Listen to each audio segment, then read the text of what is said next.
السلام عليكم ورحمة الله وبركاته. حبايبي أبطال تانية إعدادي، عاملين ايه؟ وحشتوني جدا جدا، يا رب تكونوا كلكم بخير ان شاء الله. النهاردة هنحل مع بعض اختبارين على شهري سبتمبر واكتوبر.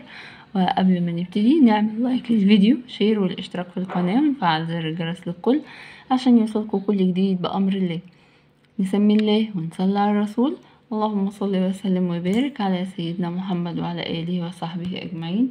السؤال رقم 1: استعن بخريطة قارة آسيا المقابلة. زي ما احنا شايفين يا أبطال قدامنا خريطة آسيا، تعالى نشوف الأرقام على الخريطة بتشير إلى ايه. رقم 1 على الخريطة بيقول دائرة عرض رئيسية، وهي ايه؟ دائرة الاستواء. أما رقم 2 بيشير إلى جبال، هنا كده جبال ايه حبيبي؟ جبال الهيمالايا.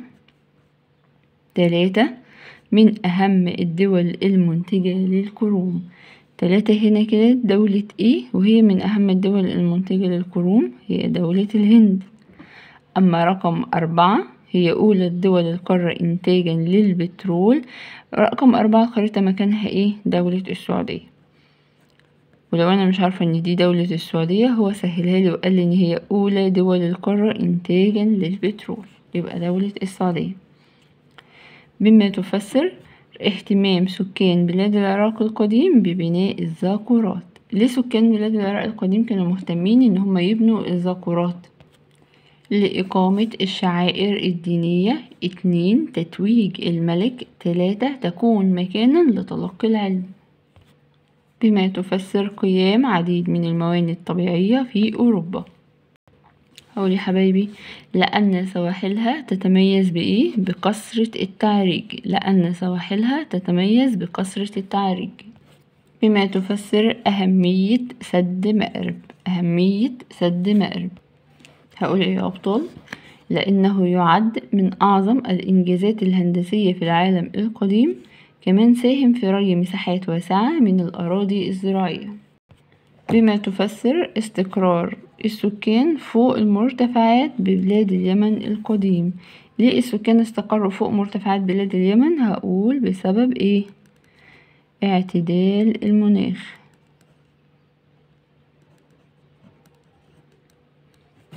قارن بين الجبال فين؟ في قارة آسيا، والجبال في قارة أوروبا. الجبال يا حبايبي في قارة آسيا هي يوجد بها سلاسل جبلية ضخمة وشاهقة الارتفاع وعظيمة الامتداد. مثل ايه؟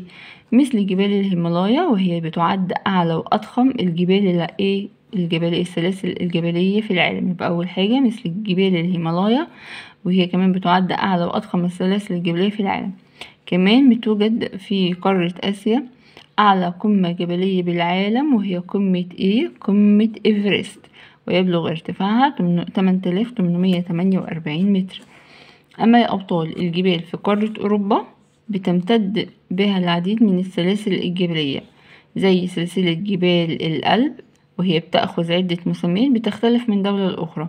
فمثلا اسمها جبال البرانس بين فرنسا وأسبانيا، وجبال الألب الدنارية في شبه جزيرة البلقان.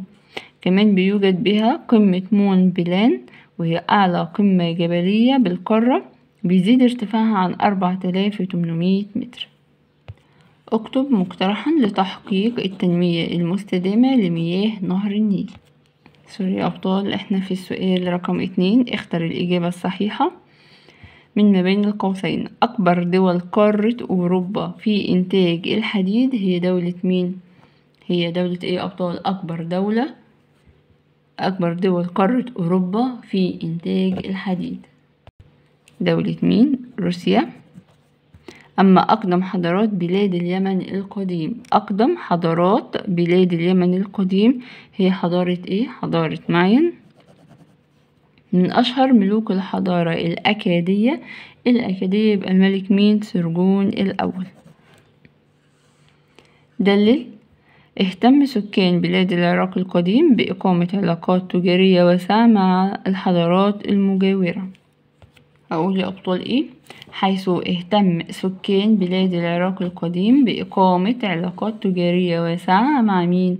مع مصر، بلاد فارس اللي هي دولة إيران حاليا، والهند، وبلاد الشام.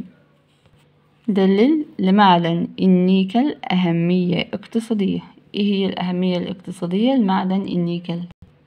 حيث يدخل معدن النيكل في ايه؟ صناعة محركات الطائرات، صناعة بطاريات السيارات الكهربائية، لذلك هو يعد إحدى المواد الخام الحرجة. ما النتائج التي ترتبت على اهتمام الفينيقيين بعلم الجغرافيا؟ هقول يا حبايبي ترتب على ذلك أنهم ساهموا في تطوير علم الجغرافيا من خلال رحلاتهم البحرية، والتي أدت إلى اكتشاف مناطق جديدة. ما النتائج المترتبة على اختراع السومريين الكتابة المسمارية؟ ترتب على ذلك أبطال؟